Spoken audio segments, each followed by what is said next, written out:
નમસ્કાર, real power ન્યૂઝમાં આપનું હાર્દિક સ્વાગત છે। સૌથી પહેલા નજર કરીશું આજના મહત્વના મુખ્ય સમાચાર પર। પાદરા જંબુસર ફોરલેન હાઈવેનો મામલો બન્યો પેચીદો।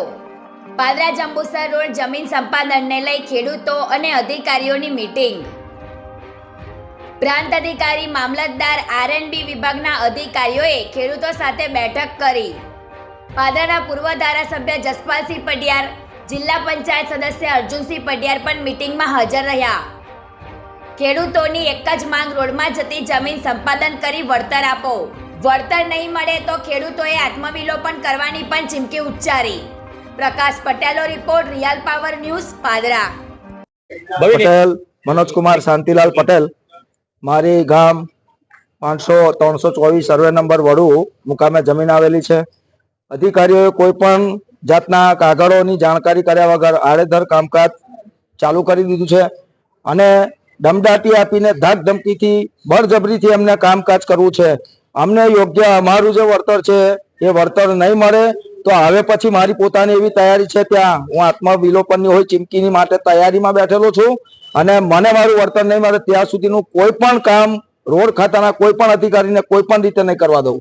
હા, ઘણી નથી, ફક્ત વળતર અમારું જે છે ખેડૂતનું એ વળતર અમને મળવું જ જોઈએ, મળવું જ જોઈએ, મળવું જ જોઈએ।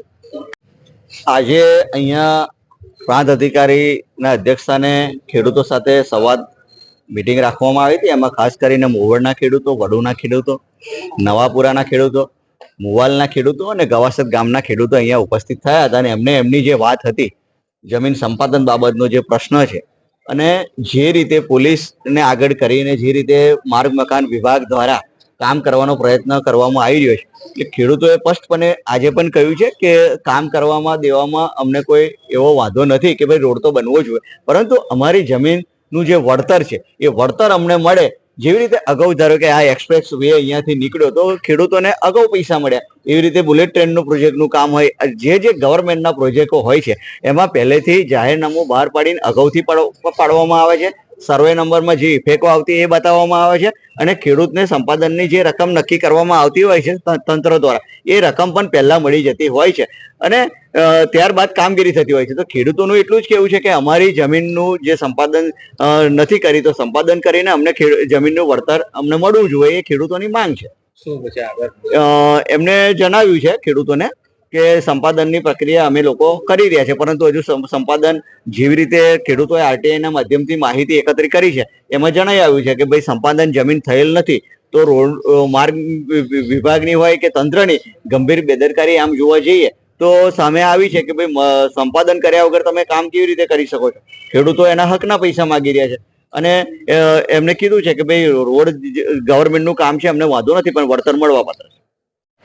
સર, આજરોજ આપ ખેડૂતો સાથે સંપાદન બાબતે ચર્ચા કરી હતી, શું વિગત છે, ખેડૂતોને શું રજૂઆત? હાલ પાદરા જંબુસર ફોરલેન રોડનું કામ ચાલી રહ્યું છે।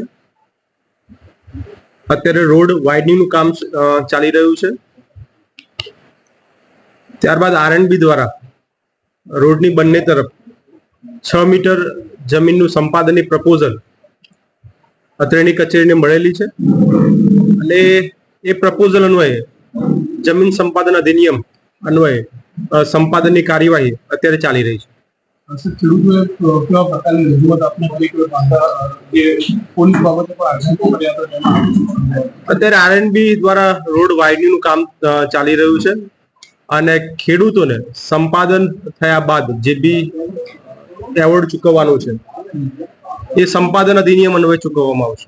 સાહેબ, એમની માંગણી છે કે 4 જેટલી માંગણીઓ કરી છે કે એમને જે જમીન સંપાદનનું જાહેરનામું ને વિવિધ માંગણીઓ કરી છે એ બાબતે આરએનબીની સ્થાપના થતી કશું? જમીન સંપાદનની પ્રક્રિયા અત્યારે ચાલી રહી છે અને કલમ 11નું જાહેરનામું પણ સરકારમાં એપ્રુવલ માટે મોકલી આપવામાં આવ્યું છે અને ત્યારબાદ જમીન સંપાદનની પ્રક્રિયા પૂર્ણ કરી એવોર્ડ ખેડૂતોને ચૂકવવામાં આવશે। અત્યારે ફક્ત રોડ વાઇડનિંગની કામ આરએનબી દ્વારા ચાલી રહી છે।